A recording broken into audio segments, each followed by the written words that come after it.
आप गराशक के शहर से जो ही गश्त करके वापस कैंप राइस की तरफ जाते हैं तो आपको एक अनमोल मंजर दिखाई देता है। जो फौजी गेट की हिफाजत कर रहे हैं वो ना तो अमेरिकन हैं, ना ही बरतानिया के लोग, वो अफ़गान और डेनमार्की भी नहीं हैं।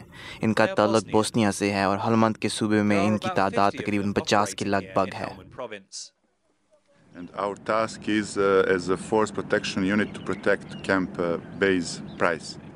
इन फौजियों के लिए जो कि इस नौ आमोज फौज के तजुर्बे को नज़र आम पर लाना चाहते हैं, ये इनके लिए दूर ममालिक में पहली तैनाती होगी।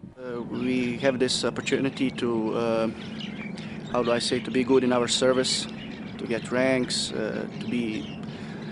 It's a kind of one way to be a professional, and this is the only way because we have these missions and everything to prove ourselves.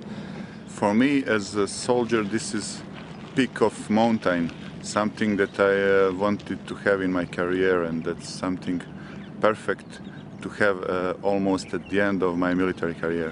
अच्छे कैंप की हिफाजत करना इतनी शानदार नौकरी नहीं है, लेकिन ये हमारे डेनमार्क के लोग हम रफ़ीकों की कार्रवाई और इनकी ज़रूरियात पर बहुत असरअंदाज होता है। So they're really a great bunch. They're doing a perfect job with the guard duties, and they have been validated during their stay here.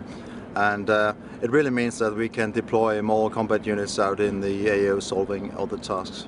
कि बोस्निया की तारीख भी कुछ टूटी फूटी सी है, इसलिए बोस्निया के फ़ौजी अफ़गान लोगों को दूसरे एसाफ ममालिक से ज़्यादा समझते हैं। मैंने उनसे पूछा कि मुख्तलिफ़ मज़ाहिब और मुख्तलिफ़ ममालिक के लोगों के वहाँ रहने से इनको आया वहाँ कोई मुश्किल पेश आती है?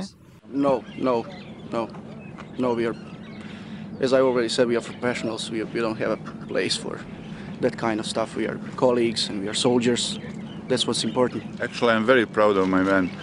You know that I have here all of three big Bosnian nations, and they've been in a war. They've been fighting each other because they are really ex-combatants, mostly of them. But now they are ready to give their lives for each other. That's a very good thing. This is Josh Fortune for the NATO channel, Helmand, Afghanistan.